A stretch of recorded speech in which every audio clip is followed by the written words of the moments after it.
Iran's Revolutionary Guards launched missile attacks on multiple targets in Syria and in Iraq's Kurdistan region. Iran says that it targeted terrorist bases.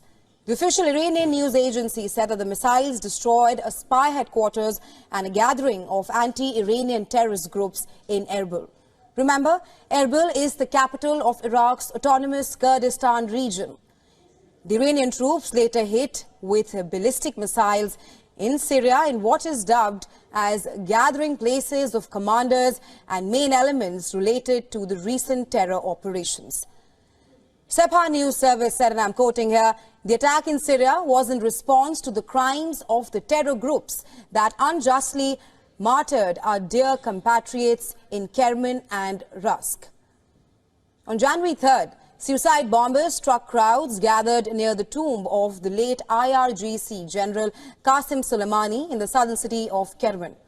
The attack, for which the Islamic State group later claimed responsibility, killed around 90 people and left scores wounded.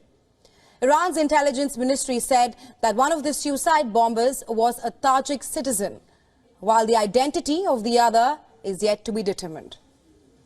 In December, at least 11 Iranian police officers were killed in an attack on a police station in Rusk, in the southeastern province of Sistan, Balochistan.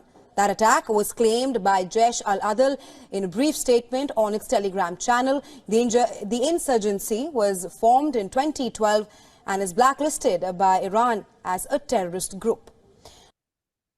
And those are the reasons that they struck these bases in Syria and Iraq last night. Everyone, Johnny here, Don't Speak News. Well, yes, Iran is now striking targets from its own territory. These aren't proxy wars, okay?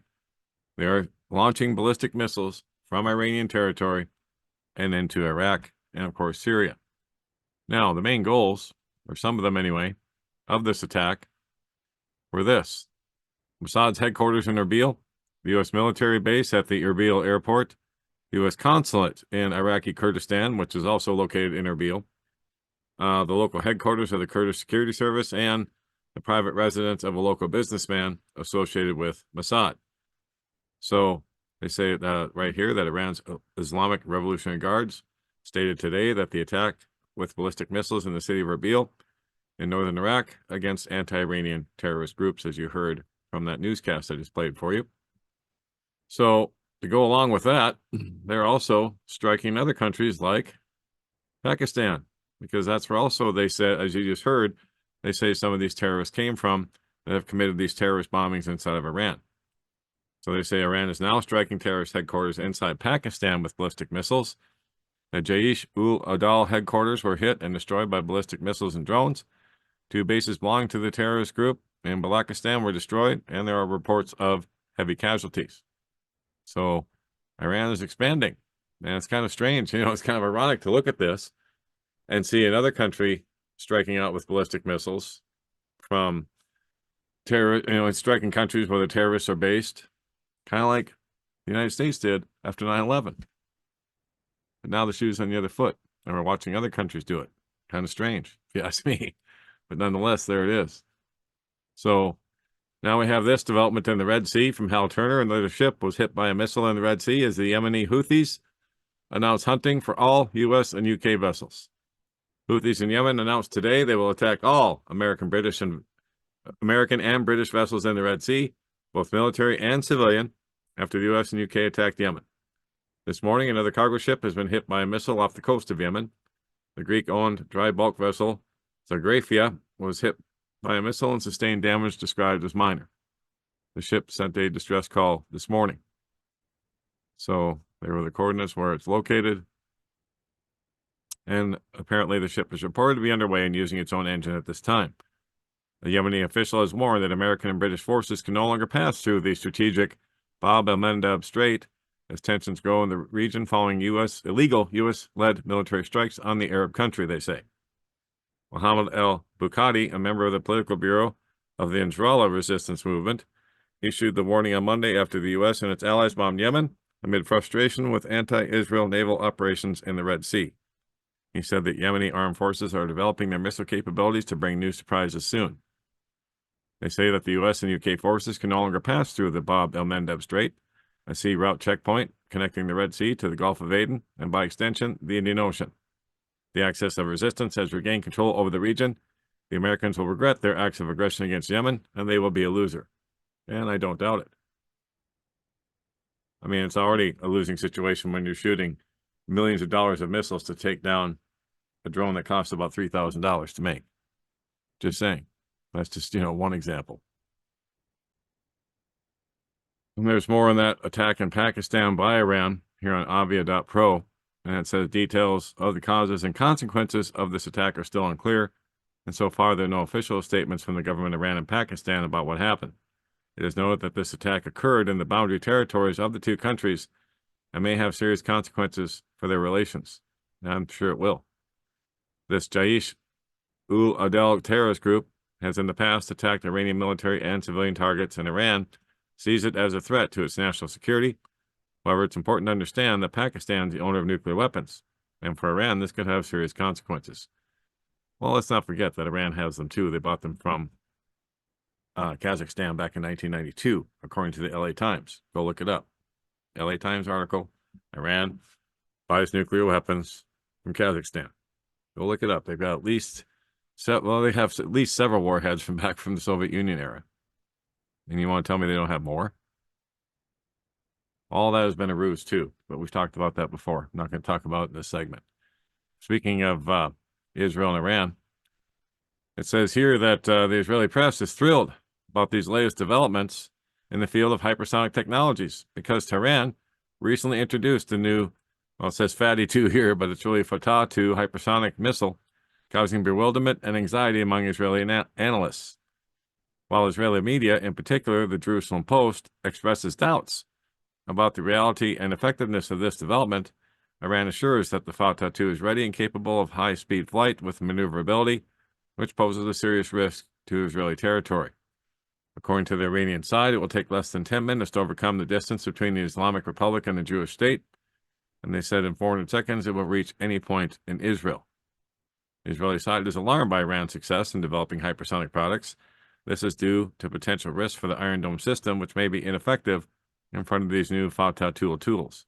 I'm sure they will be, because Iron Dome has already been overwhelmed by Hezbollah and Hamas at different times. So hypersonic products, I don't think they're going to be up to the task.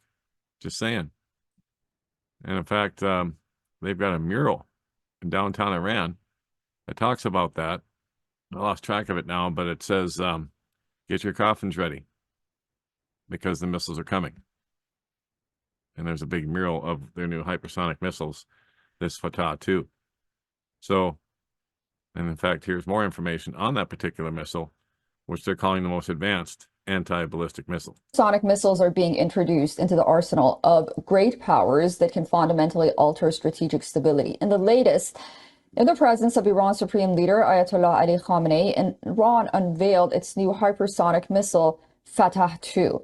It claims to be able to evade even the most advanced anti-ballistic missile systems of the U.S. and Israel. Tehran claims that the weapon is a new version of its first domestically made hypersonic missile unveiled back in June. So what's the FAT-2 hypersonic missile? Where FAT means conquer in Persian. And according to reports, FAT-2 is equipped with hypersonic glide vehicle warhead that can maneuver and glide at hypersonic speed and constantly alter its trajectory, making interception extremely complicated. The precision guide two-stage missile can hit targets within a range of 1,400 kilometers with a velocity of between Mach 13 and 20. What does this mean? Well, it means it can travel up to 5 times the speed of sound towards its target. Basically, the Fatah 2 warhead can reach speeds of up to 24,000 kilometers per hour. You have to ask yourself, when will these be deployed? And when are they going to start shooting directly at Israel? Because I imagine it's coming and coming soon. So, guys, get ready.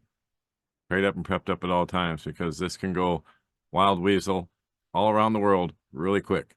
And here's that banner I was telling you about, by the way, that says, prepare your coffins. It's Iran's biggest warning for Israel after the attack on the spy headquarters. So, look out, it's coming, guys. It's just a matter of when. I'll keep my eyes on this as always. Oh, one last thing. And the covert intel here for Hal Turner is talking about communications cables. Well, they're talking about the cables in the Red Sea that connect Africa, the Middle East, Europe, parts of Asia, and that if they cut those cables, they could absolutely devastate not only the Israeli economy, but the European economy, and to a lesser extent, Africa, and so on. So that's what that's about, and it's a possibility that the Houthis are thinking about. They're talking about cutting these communication cables. And last time a volcano destroyed one in the Pacific, it took 2 years to fix it. So just saying, the internet going down, yeah, it could very well happen because of groups like the Houthis cutting communications cables, fighting back in some of the only ways that they can. So just saying, guys, a lot of things that are in play right now. A lot of countries being struck with missiles, aircraft. I mean, then we still have Gaza, Hamas, Hezbollah, Lebanon, Syria, on and on we could go, right? And then, of course, let's not forget about Ukraine, Russia, and NATO. I'm keeping my eyes on that too. But not as many developments on that front as there is on this one. So there we go. Don't forget, don'tspeaknews.com, home base for everything that we do. If you're looking for us, this is the place to find us. So, oops, gotta put that in correctly. Don'tspeaknews.com, that is. Don'tspeaknews.com. There we go. We don't need to get into the admin page. There we go. Put up a new post yesterday about the Abraham Accords and how they are the covenant with many.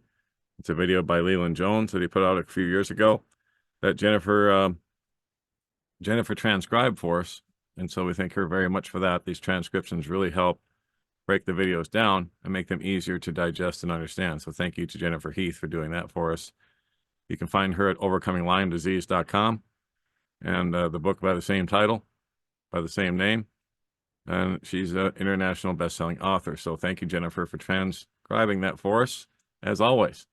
And if you want to find us on BitChute, Rumble, and Telegram, and now back on YouTube, you can find all that underneath this tab here, BitChute, Rumble, and Telegram links. All the links are right here. And the YouTube channel, guys, is going to be limited because there's very limited stuff I can put up there. So be patient. I will be putting more postings up. And when I put new postings on here, I'll be notifying you through the YouTube channel as well.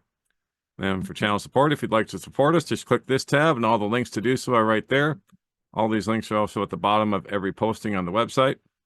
And to subscribe to the channel, in case you want to get updates, every time we put up a new post or a video, just type in your email here, click subscribe, and then you'll be notified every time something new comes out. And there you go. All that and much more at don'tspeaknews.com. And that's it for now. God bless. Take care. Johnny Storm, Don't Speak News.